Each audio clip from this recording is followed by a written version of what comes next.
আসসালামু আলাইকুম রহমাতুল্লাহ। সম্মানিত দর্শক শ্রোতা ভাই ও বোনেরা, কেমন আছেন সবাই?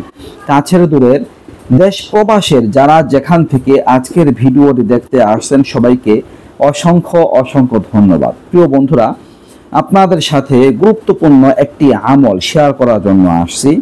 যদি আপনারা এই আমলটা করেন, ইনশাআল্লাহ আপনারা সুখ শান্তি লাভ করতে পারবেন।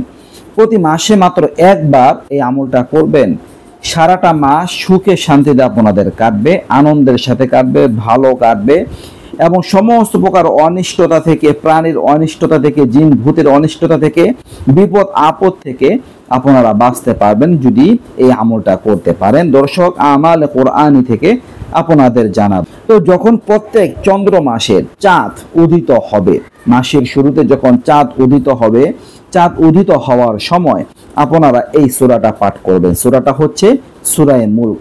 কোরআনে কারিমের 29 নাম্বার পারাতে আছে। সূরা মুলক 67 নাম্বার সূরা।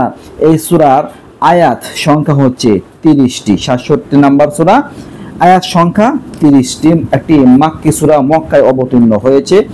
তো এই সূরাটা যদি আপনারা পাঠ করতে পারেন মাত্র একবার চাঁদ উদয় হওয়ার সময় প্রত্যেক মাসে, তাহলে সারাটা মাস আপনাদের ভালো কাটবে, সুখে শান্তিতে কাটবে, বরকতের সাথে কাটবে এবং সমস্ত প্রকার অনিষ্টতা থেকে, অকল্যাণ থেকে, বিপদ আপদ থেকেও বাঁচতে পারবেন। তো খুবই কার্যকরী একটি আমল আপনারা করতে পারেন, কোরআনী আমল। তো আশা করি বুঝতে পারছেন। নিত্য নতুন আরো ভিডিও পেতে সবাই পাশে থাকবেন। এই পর্যন্তই।